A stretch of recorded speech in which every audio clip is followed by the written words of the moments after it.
네, 2부 시작하겠습니다. 시작에 온라인 채팅창에 올라온 내용을 먼저 소개를 해드릴게요. 히오라기 정원사라는 닉네임을 가지신 분인데요.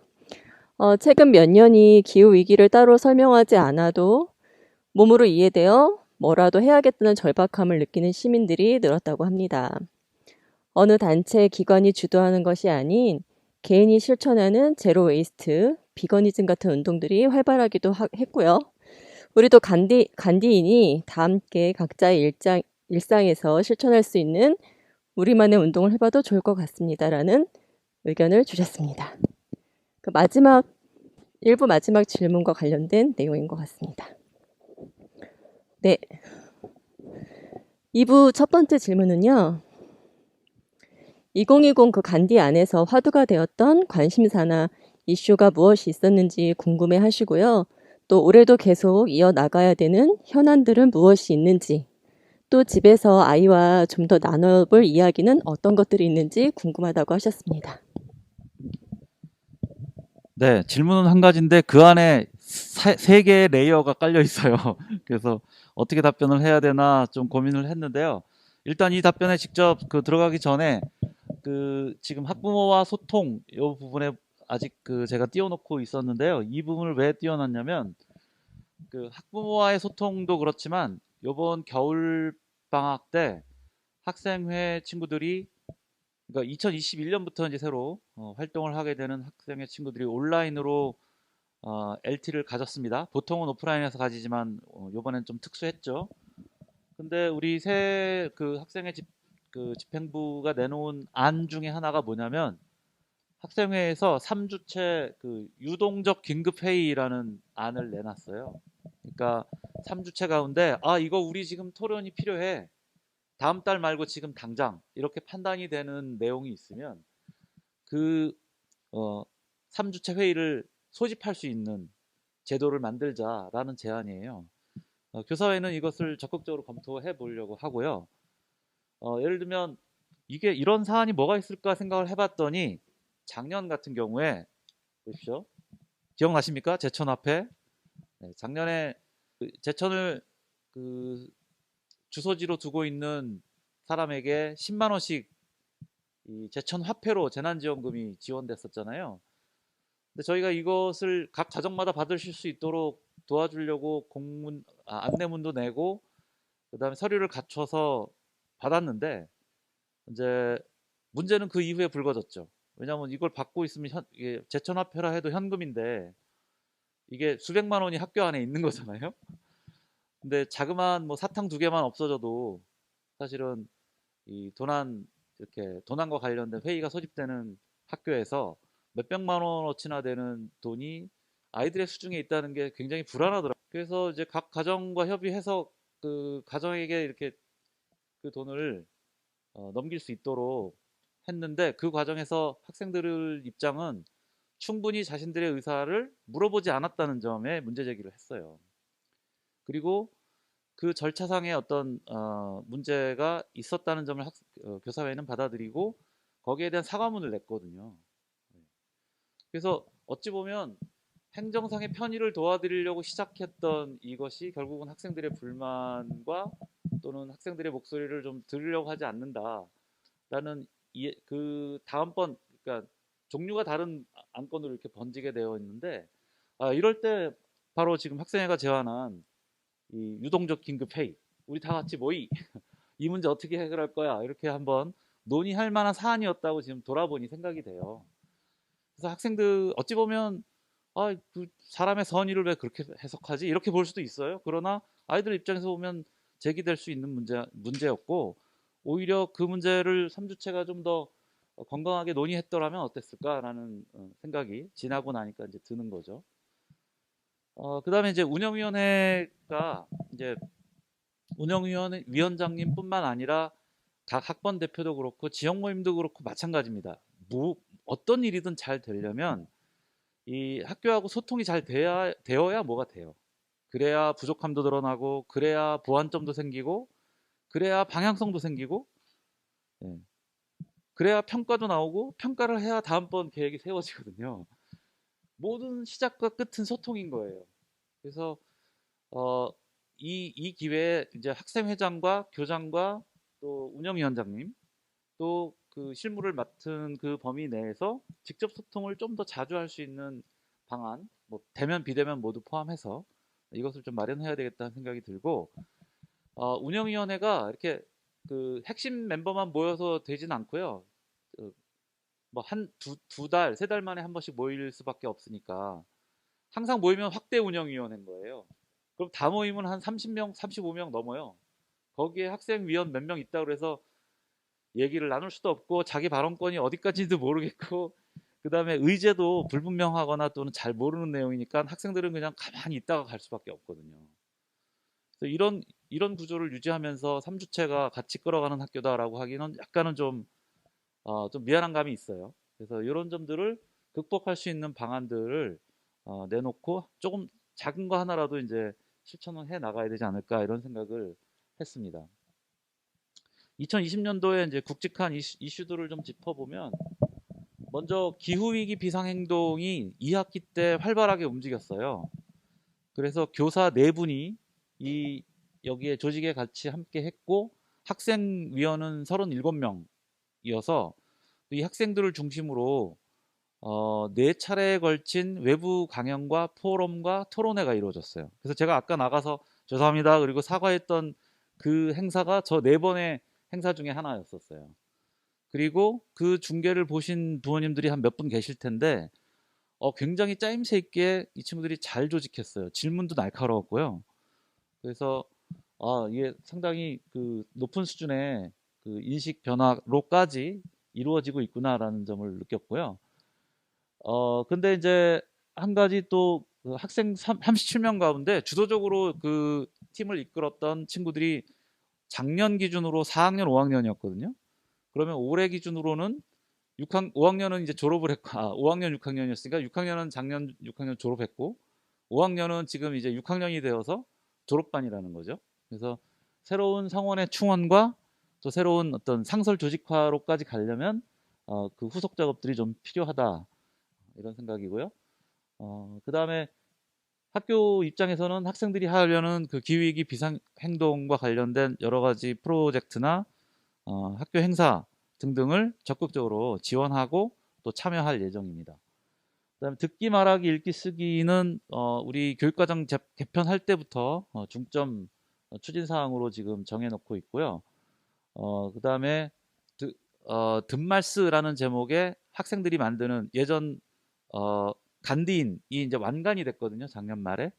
그래서 새롭게 창간되는 학생들의 손에 의해서 만들어지는 간행물인데요. 그 간행물 제목이 듣기, 말하기, 쓰기 줄여서 든말스예요. 그리고 이 간행물은 어떤 한 편집진이 구성돼 가지고 계속 그 편집진이 뭐 내는 게 아니고요. 한 번에 간행물이 나올 때마다 프로젝트 밴드식으로 프로젝트 편집진이 만들어질 거예요. 그래서 이런 점들이 좀 다른 예년과는 좀 다른 점이고요. 그다음에 시설 보완이 많이 이루어졌어요, 작년에. 일단 모두를 위한 화장실이라는 제목으로 성중립 화장실과 장애인 화장실이 포함된 일곱 칸의 수세식 화장실이 예전 보일러가 있던 건물, 지금으로 보면 교무실 바로 맞은편에 작년에 한 2달 정도 공사를 해서 마무리가 되었고요. 또한 그 기존의 생태 화장실보다는 작은 규모, 딱 한 칸이 마련되어 있는데요. 이것이 생활기술 작업장 친구들이 한 학기 내내 작업을 해서 작년 12월 초에 이제 완공을 했습니다. 그래서 새로운 화장실 문화가 이제 올해 정착이 될 것 같습니다. 작년에 알게 모르게 야금야금 사부작 학교 공사가 많이 있었는데 예를 들면 생활관의 여학생 화장실 1, 2층 다 새롭게 리모델링이 되었고요. 또 그동안 좀 창호와 단열 문제가 조금 미비해서 요것들을 보완을 했더니 굉장히 따뜻해졌다는 평가가 있습니다. 그리고 올해는 생활관 건물 전체 방수 공사를 할 예정입니다. 외벽 방수 공사인데요. 이게 꽤 예산이 많이 들어갑니다. 한 7천여만 원 정도를 들여서 외벽 방수 공사를 하게 될 예정이고요. 이거는 필수 공사예요. 작년에 60일 정도 계속된 장마 생각나시잖아요. 예, 그때 간신히 버텼는데 만약에 그와 같은 장마가 앞으로 또 닥치게 된다면 이 생활관 건물을 유지하기 굉장히 어려워지기 때문에 공사가 이루어질 예정이고요. 또 한 가지 사건이 있죠. 어, 우리 교사 대표로 4년 동안 활약을 했던 황선호 선생님이 드디어 마을에서 사업을 하고자 마을로 파견이 되었습니다. 이것은 뭐 공교육이나 또는 대안교육을 통틀어서 상당히 드문 사례죠. 아마 거의 이런 사례가 있을까 싶은데요. 그것은 여러 가지 그 다각적인 목적이 있거든요. 이 자리에서 제가 소상히 밝히기가 좀 어렵지만 다음 기회가 있으면 더 설명을 해드리겠습니다. 여하튼 교사가 이렇게 1.5명입니다. 양정호 선생님은 오전에는 우리 학교에서 근무하시고 오후에는 마을 사업을 위해서 마을에 이제 파견이 되실 예정인데요. 이분들과 그 주민자치 모임 마실이 있잖아요. 마실의 간사님과 합쳐서 3명이 팀워크를 이루어서 학교와 마을, 또 마을 안에서의 평생학습, 또 기타 제천간디 공동체 이름으로 할 수 있는 지역 사업들을 학교와 연관지어서 다각적으로 펼쳐나갈 예정입니다. 그리고 상담교사, 작년 2학기 동안 하루에 3번씩 오후에 나와주신 상담 전문 교사가 계세요. 그리고 아이들이 제법 많이 이용을 했어요. 그리고 상담교사께서도 계속 함께 해주실 뜻을 비추어서 지난 학기까지는 자원봉사 형태로 오셔서 활동을 하셨는데 올해부터는 저희가 직접 활동비를 드리면서 일주일에 3번 오후에 나오셔서 학생들을 상담해 주실 예정입니다. 상담교사의 필요성이나 배치에 대해서는 많은 부모님들께서 그동안에 저에게 요구해 오셨고 저 역시 꼭 필요한 일이라 생각되었지만 여건이 잘 성숙되지 않아서 하지 못한 일이었는데 이번에는 성사가 되어서 저도 무척 기쁘게 생각을 하고요. 이미 이 상담을 맡아주신 분은 우리 제천간대학교에서 2 자녀를 졸업시킨 부모님이시고요. 강미영 선생님이신데 덕산에 거주하고 계세요. 그래서 이 근접한 거리에 계시기 때문에 훨씬 더 안정적으로 상담교사의 배치는 더 안정적으로 유지될 것 같습니다. 이 강명 선생님은 며칠 전에 저희 교사 연수 때 오셔서 반나절 정도 또 학생을 어떻게 만나고 상담을 할 것인가에 관한 연수를 반나절 동안 해 주셨습니다. 그다음에 이제 2학기 중에 끊임없이 그 물건이 없어지는 사건이 계속 일어났어요. 특히 이제 여학생 생활관에서 일어나서 굉장히 좀 많이 힘들었습니다. 네, 우리 미리강 쌤과 또 아이들 모두 힘들었는데요. 올해는 좀 이것이 그러니까 생활관 안에서만 일어나는 국한된 문제가 아니고 학교 전체의 문제로 바라보면서 도내의 문제를 종합적으로 접근하자라는 데 좀 뜻을 같이 모았기 때문에 또 도남부도 새로 학생회 부서로 생겨날 예정입니다. 그래서 이 도남 문제 관심을 가지시고 자녀들과도 함께 대화를 나눠주시기 바랍니다. 그 다음에 계속 이어나갈 현안인데요. 작년 3월, 4월 초반에 논의가 있다가 중단되었던 건물 신축에 관한 의견 한동안 거의 논의가 되지 않았었는데 최근 들어서 각 학번별로 그 건물 신축 다시 재논의해야 되지 않겠느냐라는 의견이 올라오고 있어서요. 앞으로 논의가 어떻게 전개될지는 좀 지켜봐야 될 상황입니다. 또 지금 식당의 리모델링이 굉장히 다급해요. 굉장히 시설이 많이 낙후되었고 또 안전이나 위생이나 또는 학교의 그 환경적인 공간 측면에서의 어떤 환경적인 요인들을 고려해 볼 때 식당의 리모델링이 굉장히 시급한 사안이라서 여러 다른 프로젝트와 함께 다 맞물려 있는 부분이라서 식당 하나만 문제가 된다 해서 당장 식당 리모델링을 들어갈 수가 없거든요. 그래서 이런 좀 급박한 상황이라는 점 함께 인식을 해 주셨으면 좋겠고요. 또한 공간 부족 문제가 지속적으로 제기되고 있습니다. 예를 들면 남학생과 여학생이 좀 상대 성의 눈치를 보지 않고 좀 편하게 쉴 수 있는 휴게실이 없어요. 그게 원래는 2층에 있었다가 2층 리모델링을 하면서 이제 어쩔 수 없이 사라지게 됐었는데 이 공간에 대한 요구가 계속 학생들로부터 이어져 오고 있고요. 학기 말쯤 될 때는 각 반 담임 선생님이 아이들하고 면담을 해야 되거든요. 1시간 정도씩 면담을 해야 되는데 모든 작은 방, 큰 방 가릴 거 없이 모든 방에서 면담을 하고 있어요. 그러니까 장소가 없으니까 어떻게 하냐면 방을 못 찾은 학생과 교사는 운동장 이렇게 한 바퀴 천천히 산책하듯이 돌면서 얘기를 나눠요. 또 어떤 분은 성골이 마을에 나가서 마을 길을 걸어 다니면서 얘기를 나누고 돌아오시는 거예요. 추운 날. 그래서 이런 얘기를 듣거나 볼 때 교장으로서 굉장히 마음이 아픕니다. 그리고 이제 미술 선생님을 새로 모셨는데 예전에 쓰던 미술실을 상담실로 바꿨거든요. 미술 선생님이 이제 오시게 됐는데 미술실이 없어요. 네.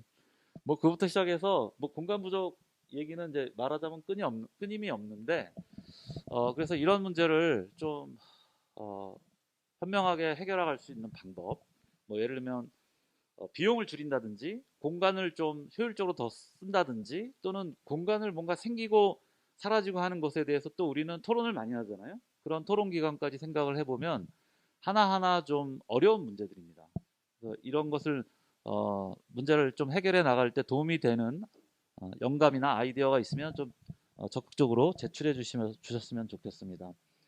아이와 나눠볼 이야기 말씀하셨는데 역시 이제 성과 젠더 이슈를 빼놓을 수가 없어요. 이것은 학교에서 교사들이 다루기도 굉장히 무거운 주제고 쉽지 않은 주제이고요. 되게 논쟁적이기도 하고 그렇습니다. 마찬가지로 이 젠더 이슈는 곧바로 세대 갈등으로 이어져요. 그러니까 어, 페미니즘 공부를 굉장히 열심히 했던 딸의 입장에서는 아빠가 되게 고루하고 답답해지는 거야, 이제는. 아빠랑 얘기 나눌 때. 아빠도 공부를 해서 딸의 언어와 맞춰줘야 되는데 그게 잘 안 되죠. 마찬가지로 아들도 마찬가지도 아들이 만약에 페미니즘 공부를 했으면 엄마하고 얘기하기 힘들어질 수도 있어요. 그래서 이런 상황을 볼 때 성과 젠더 이슈가 세대 갈등으로 번질 위험성이 굉장히 높다. 그 다음에 여러 가지 그 학교에서 학생들하고 지내다 보면 우리 학생들이 자유를 주장하고 또 권리를 주장하는 데는 굉장히 익숙해요. 그리고 그런 문화와 분위기 안에서 자랐다는 건 확실한데요. 문제는 책임을 지는 부분에 대해서는 굉장히 취약해요. 그래서 이 부분을 균형을 어떻게 맞춰갈 것인가. 어, 근데 이 자유와 권리 또 책임 부분은 학교에서만의 삶이 아니라 가정에서의 삶에서도 똑같이 드러날 수 있기 때문에 이것에 대한 문제는 또 어떻게 다룰 것인지 함께 고민해야 될 과제가 아닐까 싶습니다.